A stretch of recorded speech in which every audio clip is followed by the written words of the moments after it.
Estamos arrancando el 2020, y bueno, y siempre una pregunta que le hacen a uno, bueno, ¿cómo ve usted el 2020?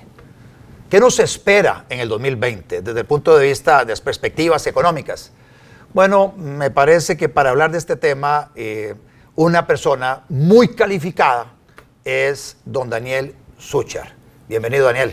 Otto, muchísimas gracias por esta invitación. Sí, Daniel, lo conozco hace ya algún tiempo. Daniel es director de la U Latina, es comentarista. Ustedes ven muchos de sus comentarios. Muy probablemente esta entrevista la van a ver también difundida en sus redes sociales. Es una persona, profesor de diferentes materias. Una de ellas es análisis del entorno. Y entonces estábamos comentando fuera de cámaras. Daniel me comentaba que a sus estudiantes, él les decía, bueno, ¿cuál fue la noticia del año pasado, del 2019? ¿Cuál fue la noticia? Y ahí nos ponía todo el mundo, tal cosa. La noticia del año pasado fue el plan fiscal. Todo tuvo algo que ver con plan fiscal, con el incremento de los impuestos. Daniel, para el 2020, ya si estuviéramos en diciembre del 2020, viendo hacia atrás, ¿cuál crees vos que va a ser la noticia de este año? Bueno, muchísimas gracias por la invitación. Por supuesto, el 2019, sí, para mí fue la implementación del plan fiscal porque generó una gran cantidad de conversaciones, diálogos, críticas, por supuesto. Pero para este 2020, mira, uno pudiera vislumbrar, quitando el fantasma de esa implementación que ya sucedió, ahora tiene que ser definitivamente una generación de confianza y reactivación económica. Ve que te hablo de dos pilares fundamentales. Porque la economía es una ciencia social. Significa que de nada sirve mostrar las cifras sin entender cómo se llega a ellas. Y hoy en día la economía, si no se mueve a través de una sociedad que tenga confianza, lamentablemente podrías repetir la desaceleración que tuviste en el 2019. Ahora que estamos entrando en el 2020, que lo hemos visto en las últimas semanas, la gente mucho más optimista, la gente mucho más clara con lo que puede pasar y también gente que no quiere volver a repetir, como diciéndose, esa es mi tarea, no voy a repetir este 2020 como si fuese 2019. Yo creo que el pilar fundamental de una noticia compartida va a ser generación de confianza y definitivamente una reactivación económica que, como hemos visto en los últimos estudios, ya sea de Fondo Monetario, Banco Mundial, etcétera, apuntan a una Costa Rica que va a crecer a un ritmo mucho mayor al que tuvimos en 2019. En el 2019. En el tema de confianza, ahí he visto algunos indicadores de que los empresarios, en términos generales, en las diferentes encuestas que se han hecho, manifiestan que tienen sí un poquito más de confianza en el 2020 en relación con el 2019. Que ya quedó atrás aquel fantasma de que no haya plata para pagar los salarios del sector público, especialmente para finales del año pasado, que eso fue algo, digamos, del año antepasado. Pero aún así, ¿cómo construir una mayor confianza que nos permita luego irnos a la parte de reactivación económica? ¿Cómo lograr que haya reactivación económica y que no solo sea de la boca para afuera? De la boca para afuera, porque sí, el 2019 se supone que era el año de la reactivación. Claro. Al final todo el mundo estuvo esperando esa reactivación, aunque esa reactivación la gente tenía más ansias de tener una super reactivación que lo poco que se vio, digamos, en el último semestre del año. Por ahí ya hubo algunos indicadores de índice mensual de actividad económica que estuvo repuntando en los últimos 4 o 5 meses del año pasado en términos generales. Obviamente cada sector es diferente. Vemos que hay una construcción que todavía nos debe una gran tarea y que esa parte es fundamental para responder a esta pregunta que me estás haciendo. ¿Cómo se genera confianza? Así es. Obviamente la confianza se va a generar a través de un ejemplo correcto. No estoy hablando del mejor ejemplo, estoy hablando del ejemplo correcto. Un ejemplo correcto de hacer las implementaciones, de llevar el gasto de capital como debe ser, que ese gasto público que se ha venido creciendo año con año se tenga que recortar porque también es parte de esa implementación de plan fiscal. Disculpa que te traiga ese plan, pero al final no lo vimos en el último semestre cuando vimos diferentes aristas donde vimos diferentes planetas independientes, llámese la universidad o la Junta de Protección por allá, o judicial. Esas son cosas que manchan una confianza que la gente dice, no creo, no estoy creyendo, no veo que haya una luz final del túnel, y todo eso es echando al saquito poquito a poquito se va llenando. Entonces, ¿qué es lo que sucede? Tenemos que tener un ejemplo correcto que se tiene que liderar ejecutivo y legislativo, porque pareciera que todo cae en el ejecutivo. No, hay todo una estructura completa. El judicial también tiene que entrar a dar su ejemplo como tal, y luego empieza algo que es el efecto dominó, en el cual los inversionistas por un lado, que es parte del trípode, y el otro lado, que es la sociedad costarricense, puede ir encarando una mejor confianza en lo que está sucediendo con Costa Rica. Máxime que por ahí llegó una información hace unas semanas atrás de que se catalogaba a Costa Rica como el tercer país para hacer inversiones. Y cuando sabemos acá en Costa Rica que todavía los inversionistas ven con recelo una gran cantidad de problemas estructurales, que podemos ver con mucho gusto, por lo menos hay una noticia que nos sopla a favor, así como hay noticias donde el turismo está mucho mejor posicionado en Costa Rica que en otros países, o que de repente vemos un problema en Medio Oriente. Costa Rica es un país de paz. O sea, hay muchos vientos que soplan a favor, pero que todavía nosotros no lo hemos podido cascadear a una población que sigue todavía con una confianza baja, sí recuperándose, pero poco a poco. Y por supuesto los inversionistas, que son parte fundamental de esta ecuación, todavía empiezan a ver, o todavía siguen viendo con recelo, que hay problemas estructurales que les está costando tener ese retorno sobre la inversión. Y recordemos que el 87% del empleo en Costa Rica lo genera el sector privado, guste o no, ahí están los números.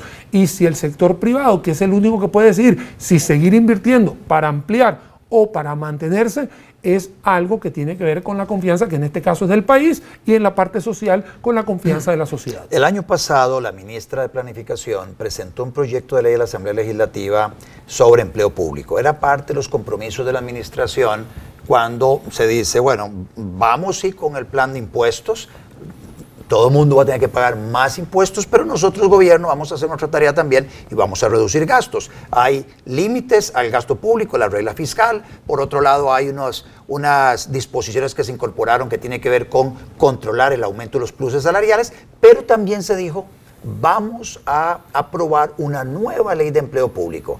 La presentaron, caminó unos meses en la Asamblea Legislativa, y la Asamblea Legislativa de las diferentes bancadas y creo que la Contraloría, diferentes organizaciones señalaron ciertas omisiones y contradicciones que tenía esa ley, ese proyecto de ley, los retiraron de la corriente legislativa y ahora el gobierno dice, sí, dentro de un par de meses vamos a presentar a la Asamblea Legislativa el nuevo proyecto de empleo público.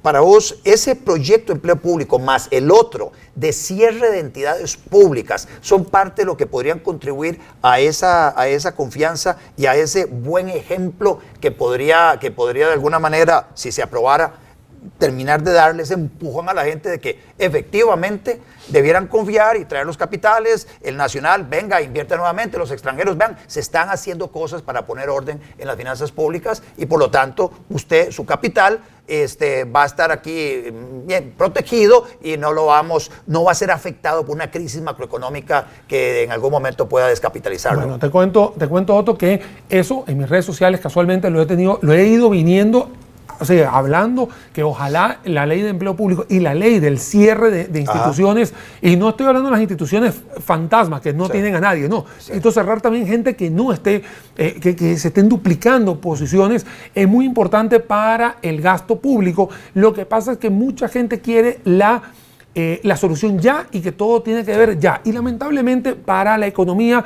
hay que darle tiempo al tiempo. Yo siempre he dado conferencias, Otto, para todos los que nos están viendo y lo saben, que yo les he dicho, cualquier decisión que usted tome hoy, lo que va a generar es una confianza, pero una salubridad pública en unos 6, 7, 8 años. ¿Por qué digo esto? Porque hasta que no se vean los efectos, en el caso de empleo público, de las personas que van a ir entrando, porque acuérdense que no es retroactivo, es ir entrando, las personas que se van a ir saliendo o se van a ir rescindiendo del tema de las empresas que se vayan, de los entes que se vayan a cerrar, es poco a poco que se va a ir viendo ese resultado. Lo que pasa es que la ansiedad nos mata.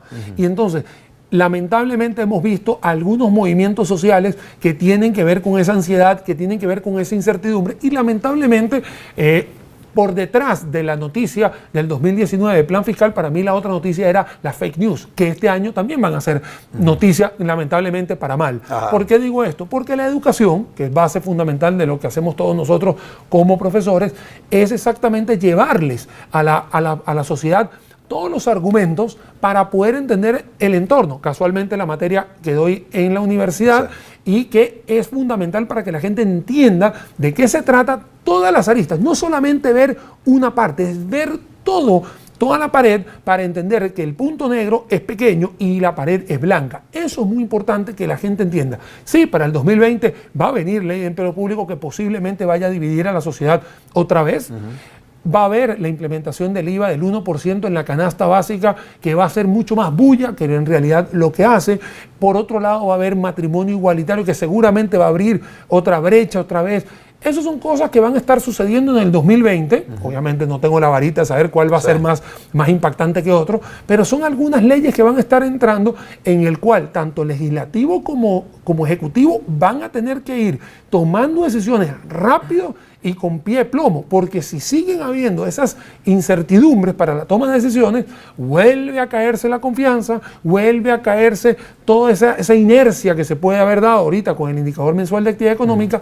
Y lo que me preocupa más es tener una sociedad nuevamente deprimida y los inversionistas quietiticos, que es una expresión muy coloquial, diciendo que mira, voy a esperar otra vez 6 meses. Y usualmente el mundo gira muy rápido y la competitividad que tiene Panamá, que tiene Honduras, que tiene Guatemala y que por ahí se le acerca El Salvador, quito de la ecuación Nicaragua por otros temas, ellos están ganando hoy la partida. Tanto es así que estos 4 países se pronostican con crecimientos más rápidos que Costa Rica para este 2020 según algunos entes internacionales. Entonces, ¿qué es lo que está sucediendo? Tenemos que entender de que estamos en 2020. Ya no puedes tomar decisiones más a la ligera, 180 días a ver si tomo una decisión. No, tienes que tomar decisiones rápidas, en las cuales empleo público es una, cierre de instituciones es otra, y por supuesto temas estructurales.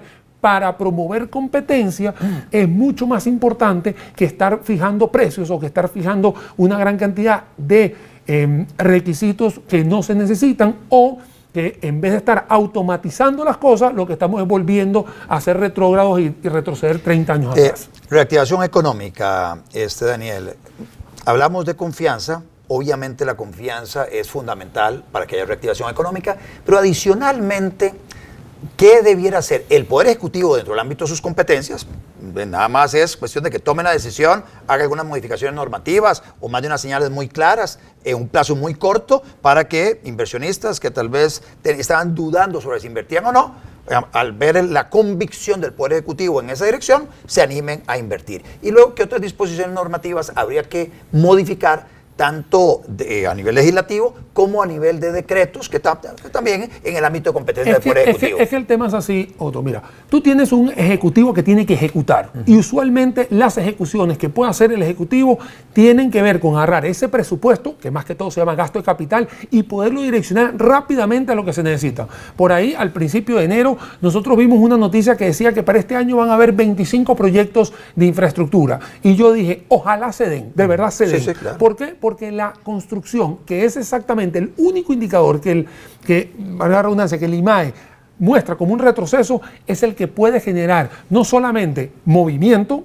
tanto directo como indirecto, sino la gran cantidad de empleos que se van a generar. ¿A qué te refieres? ¿A obra pública y obra privada? Obra pública y obra privada. Sí. Puesto que todo lo que tenga que ver con la cantidad de grúas, así se le dice en economía, claro, cuenta la cantidad de grúas y verás la economía de un país. Sí. Bueno, hoy en día todavía seguimos debiendo, y vuelvo a repetir, si esa noticia que salió al principio de enero se va a dar en este año, creo que vamos a disfrutar todos, y digo todos, no un partido político en especial, estamos hablando toda la sociedad, que vamos a poder tener traslados mucho más rápidos, accesibilidad, etcétera.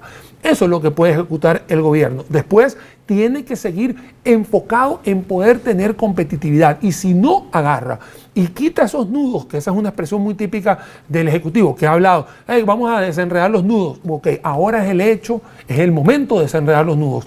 ¿Qué es lo que está pasando con la competencia en arroz? ¿Qué es lo que está pasando con leche? ¿Qué es lo que está pasando con los frijoles? ¿Qué es lo que está pasando con la canasta básica, que es muy cara? ¿Qué es lo que está sucediendo con las transmitologías? ¿Qué es lo que está sucediendo con la intermediación bancaria? ¿Qué es lo que está sucediendo con las leyes de teletrabajo, que está firmado, mas no lo vemos todavía bien aplicado. Hay muchísimas cosas que nosotros tenemos que entender que hoy en día es el 2020. No puedo tener un código de trabajo de 1941 con algunas modificaciones. Hoy estamos en otra ruta, en otro modelo de producción. Tienes que, obviamente, entender de que no todo es el GAM. Obviamente tienes otras 6 provincias que te piden ayuda, pero tienes que hacer muchísimas cosas. Bueno, para eso está el legislativo y ejecutivo. Sí, hay un tema que me preocupa mucho en esa dirección y son las señales contradictorias que vienen por parte del Poder Ejecutivo sobre el clima de inversión, sobre la confianza, sobre la seguridad jurídica. Uno tiene que ver con la poca claridad en relación con las plataformas tecnológicas para la movilización de personas, tipo Uber, Didi o lo que fuera. El proyecto que viene del Poder Ejecutivo es algo espantoso. Pretende ya meterle una multa de 11,000 y pico millones de colones a Uber para poder operar, con unas regulaciones excesivas, buscando que, producto de este proyecto de ley, se estableciera un canon que tuvieran que pagar cada uno de los colaboradores de Uber, de los choferes, de las personas que se dedican a esta actividad, para con eso, de alguna manera, pagarle algo a los taxistas. Luego tenemos en la Asamblea Legislativa, con mucha insistencia, por el Poder Ejecutivo también está insistiendo en esto, en volver a la fijación de precios. En este caso es el precio del dinero, le llaman la tasa de usura. Entonces nuevamente vemos una discusión muy fuerte en relación con ese tema que podría generar desempleo, podría generar exclusión financiera, podría sacar del mercado financiero recursos que serían tal vez que son necesarios para que la economía se mueva.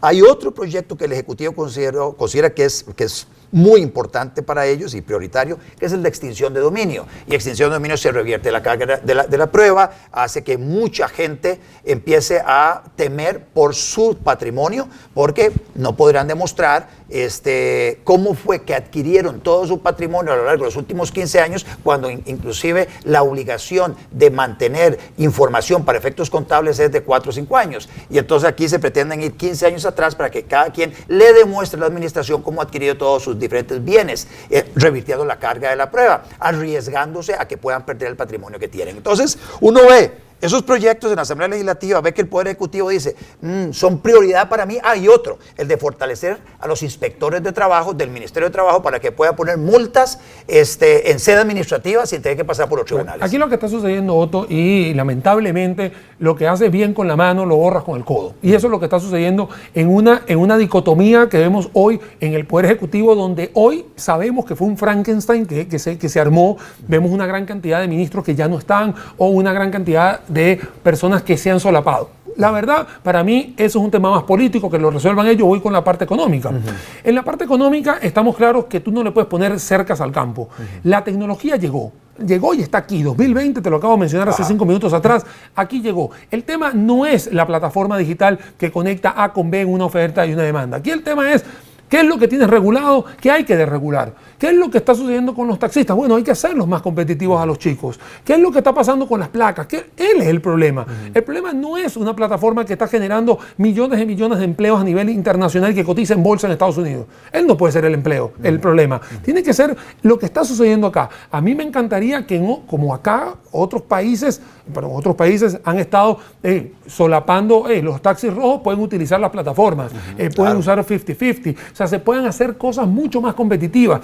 Por ahí escuché, lo vimos todos, que pueden pagar ahorita el marchamo, el derecho de circulación, en tractos. Bueno, está bien, si eso es una posibilidad para que los taxistas tengan menor carga en diciembre y puedan llevar un poquito más de dinero a su casa, no hay ningún problema. Haga más flexible lo que ya tiene ya regulado, pero no le ponga, o sea, eso es el mismo tema del hospedaje, el mismo tema de lo que va a venir después, que va a ser los alquileres de ropa, alquileres de disco, alquileres, porque eso es lo que ya hay en otras latitudes, que hoy en Costa Rica no lo vemos. Hoy estamos simplemente con movilidad, hospedaje y más que un par de cosas en streaming, que son las películas y todo, pero en realidad en otros países hay una gran cantidad de ofertas y demandas donde está la plataforma de por medio, cobra la comisión y se acabó. Así de sencillo. Eso genera obviamente competencia, competitividad y todo lo que tenga la competitividad. Por otro lado, me pusiste uno de los temas que es el de la tasa de usura o lo que se llama el tope a tasas de interés. ¿Qué es lo que está sucediendo? Particularmente vengo de un país, Venezuela, en el cual por ahí se fueron los tiros, ¿no? Y ahí lo tienen. Un país que quiso regular todo y el que mucho abarca, poco aprieta, y ahí lo tienes, uno de los países más pobres en estos momentos.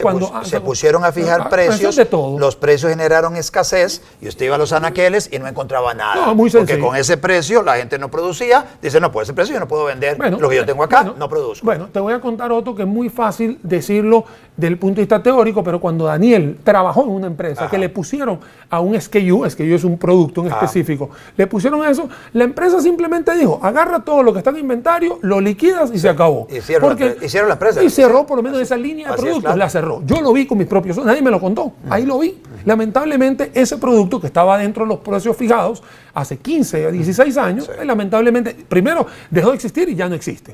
Eso que está sucediendo, que está dejando de lado el principio de competitividad que en Costa Rica lo hay. Hay una ley para promover la competencia. Entonces estás dejando la ley por otro lado. Si bien quieren agarrar el tema de las tasas de interés, porque sí, es cierto, hay algunas que son mucho más elevadas que otras, yo no lo voy a negar, pero hay casas comerciales, hay cooperativas, hay financieras, hay bancos, hay una gran cantidad de lugares donde usted puede seguir caminando y comparar. O sea, si usted dice que estamos en una actividad monopólica, donde hay solamente dos entidades que me pueden dar esta tasa de interés y no tengo otro para dónde elegir, ahí usted puede, y lo dice la ley de la ley para promover la competencia en Costa Rica, dice que ahí sí puede fijar una tasa, que exactamente eso es lo que sucede hoy con la gasolina, que es el combustible más importante, y en el tema de la electricidad, que también son otros dos temas que están bastante altos, pero bueno, ahí están regulados. Pero cuando tú tienes una gran cantidad de competidores que puedes ir caminando de un lado a otro, tú estás en presencia de una libre competencia. Si usted empieza a fijar,